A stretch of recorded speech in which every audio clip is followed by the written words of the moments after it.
안녕하세요. 저는 30대 초반의 여자입니다. 지금 결혼한 지는 얼마 되지 않은 새내기고요. 사연을 늘 즐겨 듣던 중에 이렇게 제 사연을 직접 보내게 될 줄은 꿈에도 몰랐네요. 참, 만감이 교차하는 기분입니다. 저의 고향은 경상남도에 위치한 작은 도시입니다. 거기서 태어나고 자랐으며 성인이 되고 대학생이 되었어도 인근에 위치한 도시로 진학하는 바람에 집에서 독립을 하지 않고 통학을 했죠. 말 그대로 고향 땅을 단 한 번도 제대로 떠나본 적이 없었습니다. 수학여행 때만 빼고 말이죠. 이곳은 완전히 제가 아는 세상의 전부였어요. 또 오랜 친구들부터 시작해서 이웃 어른들까지 모두도 알고 지낸 지가 태어났을 때부터인지라 애정도 가득한 곳입니다. 제 친구들은 드라마나 뉴스에 나오는 대도시인 서울을 보며 늘 가고 싶다며 동경을 하고 서울로의 대학 진학을 입에 달고 살았어요. 그 중에 욕심있고 공부도 잘하던 친구들은 정말로 대학을 서울로 진학하면서 독립을 하러 상경을 했고요. 하지만 전 또래 친구들과는 달리 서울에 딱히 가보고 싶다거나 동경하는 마음도 들지 않았었습니다.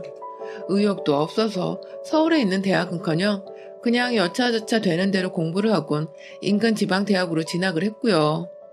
그럼에도 불행하고 뭔가 뒤처진다는 느낌은 단 하나도 들지 않은 채 안정적이고 곁에 늘 있어줄 가족이 가까이 있다는 것과 그런 가족들의 곁에서 살며 늘 살았던 대로 평범하게 이 도시 주변을 어슬렁거리며 사는 게 제 삶의 무척이나 만족도가 높았었어요. 지금 생각해보면 저한테 딱히 필요하다고 느껴지는 것이 없었기 때문에 다른 무언가에 대해 동경이나 갈망을 하려는 마음 또한 없었던 것 같아요. 그렇게 살던 저는 대학을 졸업하고 친정집 근처에 있는 한 작은 회사에서 일을 좀 배워보겠다고 취직을 했습니다. 단순한 알바를 제외하고는 제게 첫 직장이라 불리울 만한 일자리였는데요. 사실 그곳은 어릴 적부터 제가 잘 알던 아저씨가 하는 작은 사업체였는데 저희 아버지랑도 형제처럼 친하게 지내는 분이셨어요. 쉽게 말하면 낙하산이라 할 수도 있지만 엄밀히 말하면 어른들이나 주변 사람들과 대화를 잘 나누고 유머러스한 저를 눈여겨본 사장님이 꼭 자기 사무실에서 고객 상담이나 관리를 해달라고 부탁을 하시는 바람에 저도 나쁘지 않은 월급과 복지로 자연스레 이곳으로 취직을 하게 되었습니다. 덕분에 남들은 피똥 산다는 취직을 저는 또 저희 동네에서 늘 살던 대로 살다가 취직까지 단번에 해버리며 더더욱 성인이 되어서도 이 고향 땅을 벗어날 수 없는 환경을 만들어버렸죠. 뭐 그럼에도 불구하고 불만은 여전히 하나도 없었고요. 작은 건축사무소라고 불리던 이곳은 말이 사무소지 말 그대로 집을 뜯고 고치고 새로 꾸미거나 만드는 인테리어 전문 업체였습니다. 저는 여기서 고객들을 상담하고 시공 예약까지 갈 수 있도록 회유를 하거나 고객을 끌어들이는 일을 맡았었는데요. 완전히 사무실 안에서 고객들을 통틀어 관리하고 있었기 때문에 사무실의 매출은 거의 현장을 뛰는 사장님과 다른 직원들의 노고를 제외하곤 제가 하는 만큼은 달렸다고 할 수 있었습니다. 얼마나 제가 고객들을 데려오고 시공 예약까지 이끌어내는지에 따라 그달의 매출이 달라졌어요.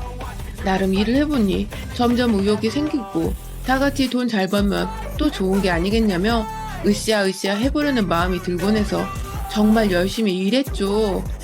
누구보다 고객의 말과 취향 등을 가장 먼저 듣고 파악할 수 있는 자리였기에 사교적이었던 저의 성격과도 잘 맞는 직업이라 생각을 했어요. 그러다 보니 규모가 보통 정도였는데 점점 제가 입사 후 해를 거듭할수록 규모가 커지기 시작했어요. 일하면 남는 시간에도 가게 일을 도와보겠다며 남들도 다 한다는 괜히 인터넷 블로그도 만들어보고 SNS 채널도 만들어서 시공 현장을 따라다니며 사진을 찍고 포샵을 하고 올리는 것까지도 제가 다 책임을 지고 했죠. 그러다 보니 점점 저희 업체를 팔로우하는 사람들의 수도 기하급수적으로 늘어났고 몇 번 인테리어로 유명한 채널에 소개가 되기도 했는데 그때마다 거의 몇천 명씩 팔로우하는 사람의 수가 증가했어요. 관심을 가져주는 사람들이 많아지고 또 정말 관심의 대상이 되고 나니 여기저기 예전에는 동네 사람들이나 이 조그만 도시에서 서로 알고 지내는 사람들이 추천을 해주면 찾아오는 게 전부였는데 이제는 건너건너의 도시 사람들도 찾아오거나 문의를 주기 시작했고 잡지 촬영 등 개성 있는 홍보 매체를 탈 기회도 늘어났죠. 특히 제가 사는 지역에서 사업을 하고자 하는 젊은 사업가분들이 업체의 이름을 빌려 콜라보를 하고 싶다며 자신의 사업체 매장 인테리어를 부탁하는 경우가 정말 많았고 그러다 보니 저도 군데군데 아는 사장님들도 많아지고 덩달아 도시에서 뜻하지 않게 마당발이 되기도 했죠. 일복 터진 사장님은 제 덕분이라며 저희 친정아빠한테 입이 닳도록 칭찬을 하고 사셨고 화끈한 성격 덕분에 보너스도 자주 주셔서 저는 이곳에서의 일에 무척이나 만족을 하며 살았어요. 대단한 직장이 아니어 보일지라도 제가 스스로 이만큼의 만족을 갖고 일할 수 있는 직장이 또 있을까 싶어서 정말 남들이 하나 부럽질 않았어요. 그렇게 열심히 일만 하고 친구들과 먹고 싶은 거 사고 싶은 것도 마음껏 사고 또 간간히 연애도 해보면서 30이 될 때까지 평범하게 고향 땅 안에서 살았는데요. 그러다 정말 인연처럼 나타난 남편을 만나게 되었어요. 경남 토박이인 저를 처음으로 이곳 밖으로 나가 서울에서 살고 싶다라고 생각하게 만든 서울에서 온 남자였던 우리 남편. 정말 사람이 진국이어서 제가 완전히 푹 빠져 있었죠. 현재 안주를 하며 살았는데도 이런 평온함을 완전히 깨트려서라도 함께 살아보고 싶다는 생각이 들게 만드는 사람이었어요. 이런 남편과는 마찬가지로 일을 하면서 만나게 되었는데요. 전국에서 유명하다는 인테리어 업체들을 다 돌아보며 자신의 마음에 드는 가게를 만들어줄 만능 업체를 찾아다니는 게 나름의 취미생활이라 여겼던 우리 남편은 그때도 인근 부산에서 거래처와 미팅이 있어 서울에서 먼 길을 떠나왔다가 그냥 이곳저곳 근처 도심들을 구경하며 인테리어 매장들을 돌아보고 다니던 중이었어요. 그러다 어느 잡지에서 봤는지 친히 저희 가게까지 찾아오게 되었는데 둘이서 상담을 하고 상담을 받기는커녕 대화를 좀 나누다 서로 첫눈에 반해버리고 말았었죠.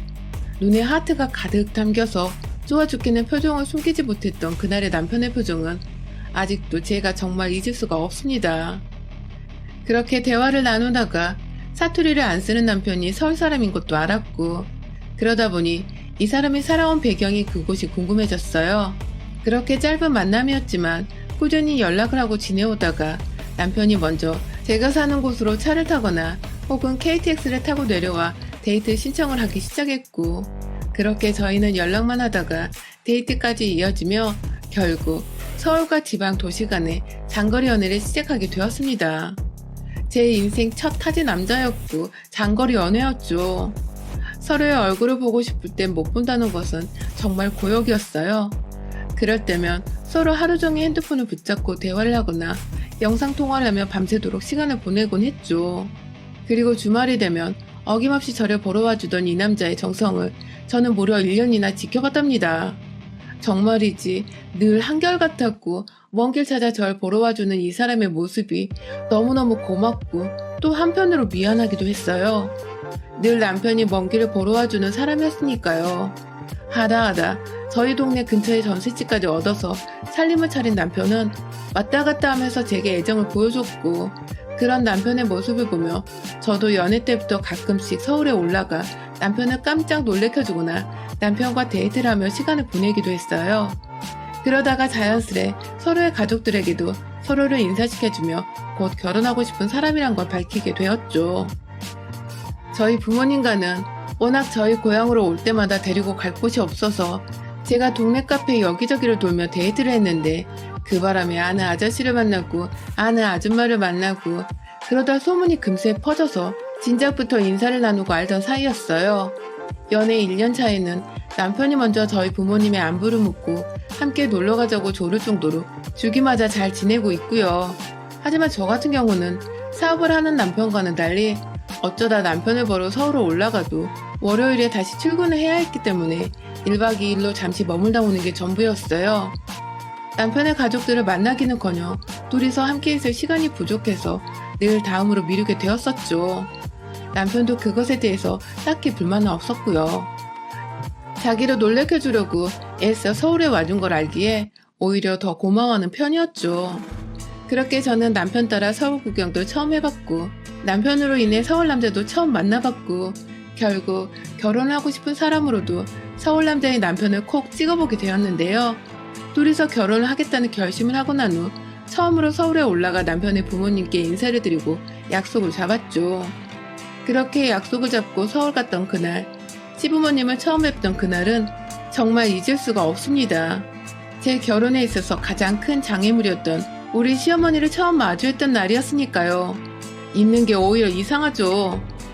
서울에 KTX를 타고 토요일 이른 오전에 도착을 했어요. 역으로 마중 나온 남편의 차를 타고는 늘 숙소로 예약하는 호텔로 갔습니다. 제가 돈을 막 물 흐르듯 쓴 편은 아니었지만 대학 졸업 후 월급 받으면 저축도 곧잘 했고 보너스도 잘 받아왔기에 쓰고 싶을 때는 돈을 좀 팍팍 쓰는 편이에요.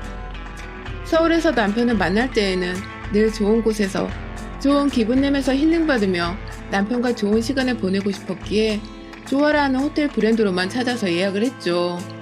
이른 체크인을 하고 짐을 풀자마자 구석구석 샤워를 했습니다. 옷도 다림질까지 해서 잘 갖춰 입었고 얼굴도 예쁘게 단장을 했죠. 시부모님을 만나러 가는 길이었으니까요. 그리고는 바로 옆에 있던 롯데백화점에 가서 시부모님 드릴 작은 선물도 준비했습니다. 도무지 뭘 준비해야 할지 몰라서 남편과 함께 상의를 하고는 어르신들이니까 몸에 좋을 홍삼 세트와 함께 곁들여 드실 고급 한가 세트를 준비했어요. 제 딴에는 정말 남편과 머리를 맞대고 진지하게 고민해서 골랐던 것이었습니다. 그런데 잔뜩 긴장하고 설레어 찾아간 시댁의 분위기는 제가 생각했던 것과는 아주 달랐어요. 기껏 선물을 챙겨간 제 손이 민망해진 만큼 저를 환영하지 않으셨던 시부모님의 표정은 참 냉담했어요. 그걸 전 다 느낄 수 있었고요. 분위기를 보아하니 시부모님은 남편이 저를 만나러 오던 것에 대해 알고 계셨을 텐데 반대를 하셨던 것 같았어요. 하긴 제가 생각해도 지방에서 지방대 나와 조그만 회사에서 일하는 멋모르는 애를 며느리로 뜬금없이 맞이하겠다고 서울까지 불러와야 하는 게 탐탁지 않을 수도 있겠다 싶더군요. 하도 오랜 시간 일하는 회사에서 고객들을 상대하고 상담하는 일을 맡다 보니 조금만 대화를 해봐도 시부모님의 저를 향한 마음을 약간의 눈치를 챌 수 있었습니다. 일할 땐 그리 좋더니 눈치 빠른 게 이럴 땐 상처가 돼서 씁쓸했죠. 아무튼 저는 별다른 티를 내지 않고 아무것도 모르는 철없는 예비 며느리로 빙의해서 최대한 빙고 웃음을 지어 보이며 시부모님 비위를 맞춰드리려 했죠. 이왕이면 옷도 좋고 액세서리도 좋고 요즘 좋은 거 참 많은데 홍삼에 한 거 사왔다며 제가 그닥 센스 있는 요즘 애가 아닌가 보다며 시어머니가 직설적으로 무안을 주기도 하셨지만 전 다 상관없었어요. 남편과의 결혼 승낙을 받는 게 우선이었으니까요. 점점 제가 사투리 섞인 말투로 노력하고 진땀 빼는 모습을 보이자 귀여우신지 안쓰러운지 애처롭게 바라봐 주시는 시아버지의 표정을 보니 점점 저한테 호감을 느끼시는 것 같아서 시어머니 한 명만 설득하면 된다는 것도 나름의 위안이 되었어요. 평생을 환대까지는 아니어도 미혼털 박혀 산 적이 없었는데 누군가로부터 환영받지 못하고 있는 그 상황이 꽤나 힘들었습니다. 마음 좀 돌려보겠다고 전에는 어쩌다 가던 서울을 정말 거의 매 주말마다 찾아 나서서는 시어머니 옆에서 아양을 떨어보곤 했어요. 괜히 딸 없는 시어머니 옆에서 딸노릇 좀 해보겠다며 카페도 가보고 백화점 쇼핑도 따라가보고 막 이것저것 노력을 많이 해봤는데 3주쯤 지나서 알겠더라고요. 시어머니가 왜 절 싫어하시는지 그 정확한 이유를 말입니다. 그간 시어머니는 제가 남편의 돈을 허투루 쓰는 보잘것없는 민폐녀라 생각을 하고 계셨더라고요.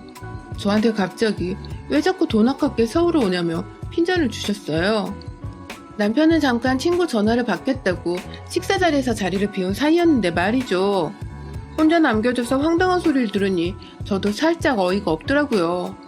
무슨 소리냐고 물어보니 제게 그렇게 안 봤는데 생각보다 은큼한 구석이 있다며 간을 살살 보시던 시어머니. 더 들어보니 그건 호텔비를 말하는 것이었습니다. 아니 글쎄, 제가 직접 벌어다 놓은 제 돈으로 예약을 하고 결제까지 한 그 호텔 비용을 그간 자기 아들이 내주고 있었기에 제가 자주 서울을 찾아오고 이렇게 매번 놀러오다시피 와서는 옆에 쫄랑쫄랑 따라다니는 거 아니냐고 그러시는 겁니다. 자기 아들이 돈 벌어서 제 호텔비나 내주는 꼴이 너무 화가 난다고 말이죠. 근데요, 그 자리에 저희 시아버지도 계셨었거든요. 시아버지가 난감한 표정을 지으시는 걸로 보아 그간 제 욕이란 욕을 시아버지 앞에서 엄청나게 하셨나 보더라고요. 시아버지는 오해면 어쩌나 싶어 난감해하고 있고 저는 저대로 화가 나고 어이가 없어서 두 어른들을 멀뚱멀뚱 쳐다보고 있고 그러다 남편이 다시 자리로 돌아왔는데 제가 몇 마디 대놓고 던져봤습니다. 아주 천연덕스럽게 일부러 말이죠. 자기야, 어머님이 나 지금 묵는 호텔 자기가 계산한 줄 아시나봐 라고 말입니다. 그 비용을 제가 내고 있었던 것이며 시어머니가 오해한 것이 맞게 된 순간 시아버지는 시어머니를 지그시 째려보시고는 이내 저한테 미안하다는 듯 어색한 분위기를 털기 위해 헛웃음을 짓기 시작하셨어요. 시어머니는 여전히 입을 꾹 다문 채 민망한 남편을 쳐다보지도 못하고 계셨고요. 제가 정말 일하면서 어르신들 포함해 누구 비유 맞추는 건 전문인데 딱 보니 우리 시어머니는 한마디로 제가 근본도 없는데 근사한 호텔에서 팔자좋게 지내며 자기 아들 돈 뜯어내는 거 아닌가 싶어서 배알이 꼴리셨나 보더라고요. 안 그래도 마음에 안 들어 죽겠는데 매주 찾아오니 화는 더 났을 테고요. 뒤늦게야 민망함을 털어내곤 그걸 너가 다 내고 있냐면서 자기 아들한테 부탁 좀 하지 하며 마음에도 없는 소리를 하시며 웃고 넘기시는 어머니 모습에 아무리 남편이 좋아 죽겠어도 시어머니를 보니 결혼 생활이 순탄치는 않겠다 싶어서 이 결혼을 허락받는 게 맞을까 아닐까를 무지하게 고민했습니다. 그런 제 속으로 아는지 시어머니도 끝까지 결혼하란 말을 안 꺼내시고 그냥 절 잠시 만나는 여자친구 보듯 대하셨고요. 그러다 결국 시어머니가 자꾸만 저를 건드리셔서 제가 차마 남편을 포기 못하겠고 반대로 시어머니의 코를 납작하게 해버렸습니다. 결혼 허락을 받기 바로 직전에 말이죠. 시어머니 보기 불편해서 자주 가던 서울행도 조금씩 줄이고 아주 간간히 남편과 저희 고향에서 데이트를 하면서 시어머니의 허락은 뒷전이라며 저희 나름대로 약간의 결혼 준비를 하고 있었는데요. 그러다 시어머니께서 직접 제 핸드폰으로 전화를 하셨어요. 처음 있었던 일이었죠.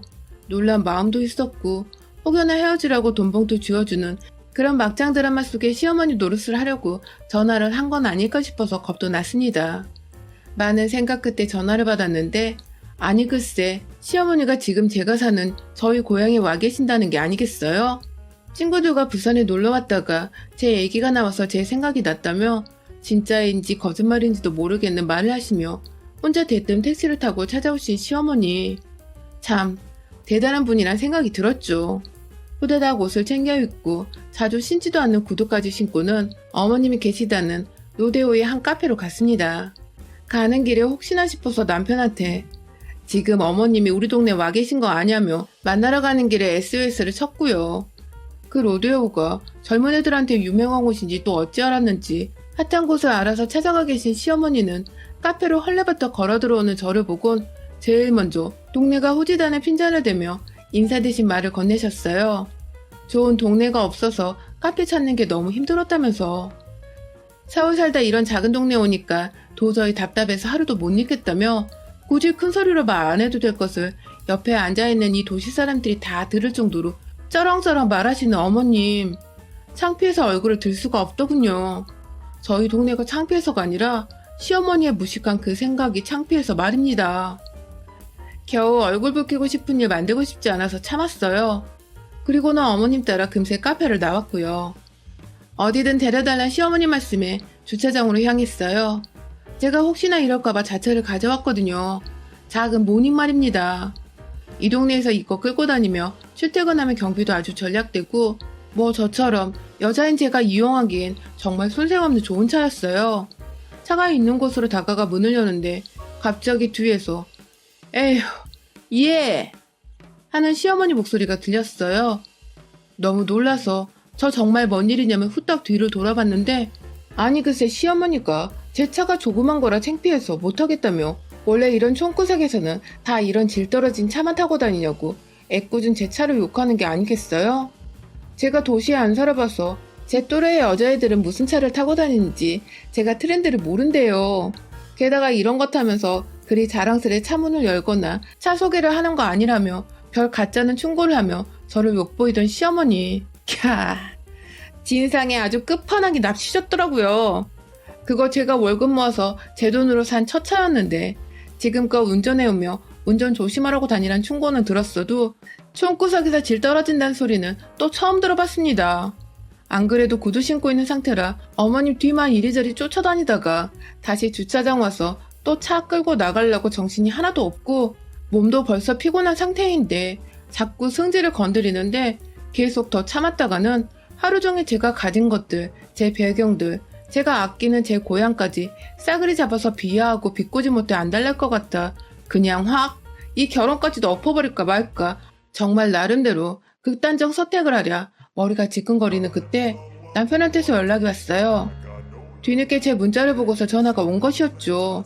일부러 안 받으려다가 남편도 알 건 알아야 한다며 수화기 전화 버튼을 눌러버렸어요. 시어머니는 그걸 아는지 모르는지 또 한참을 굳이 제 차를 한 바퀴씩이나 돌며 구석구석 보더니 너 내가 드라마도 안 보냐? 사업하는 남자가 이런 걸 끌고 다니는 여자를 만나면 모양이 서냐며 남편 편만 들어댔고 제가 거기다 대고 제가 운전하기엔 편하고 저렴해서 부담없이 사용할 수 있다며 대꾸를 하니 주차장 한복판에서 버럭 소리를 지르며 더워 죽겠는데 쓸데없는 걸로 어른이랑 논쟁을 하려 한다며 대뜸 제 말을 잘라먹고 화부터 내기 시작했어요. 그 바람에 저는 남편을 의식하며 마음에는 없는 조승어든 소리를 하며 깨갱했고 시어머니는 더 의기양양해져서 제 차를 쪽팔려서 못하겠다며 당장 콜택시를 불러달라고 바락바락 우기셨습니다.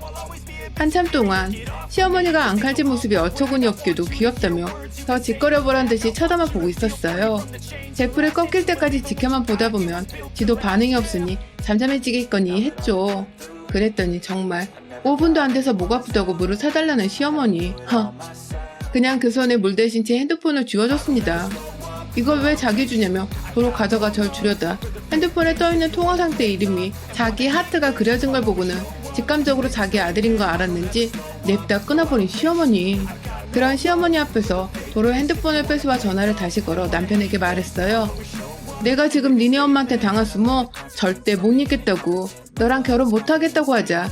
먼 서울에서 방방 뛰며 안 된다고 난리가 난 남편.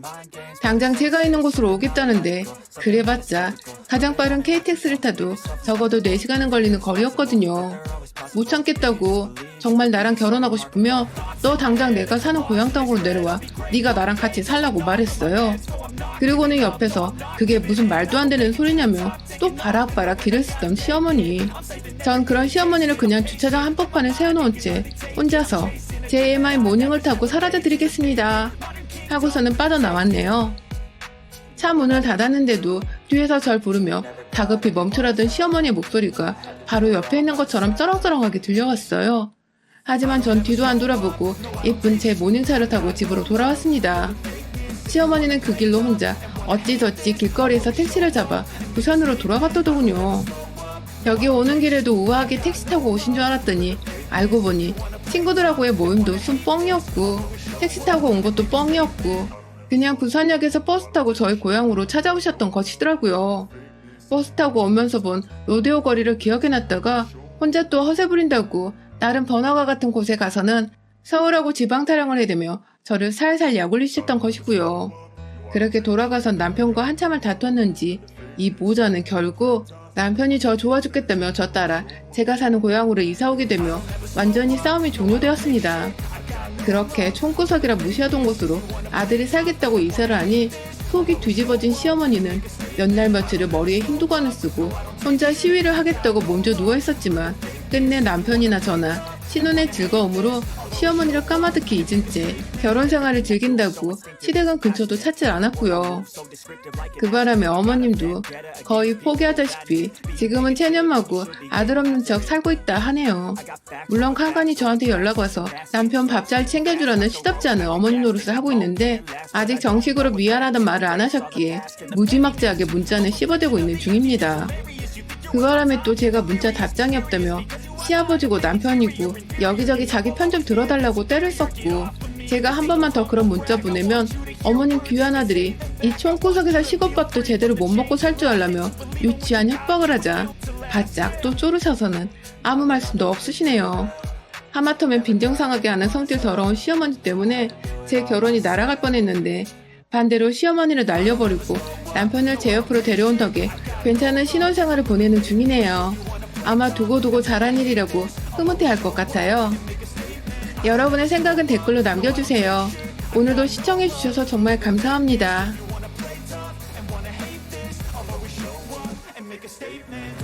Consequence of being incompetent. Mental health is confidence, dreams and some honestness. I'm not here to save the day, that's for you to take away. I could play a million mind games, but instead I say something not illogical, something that is topical. Rub it on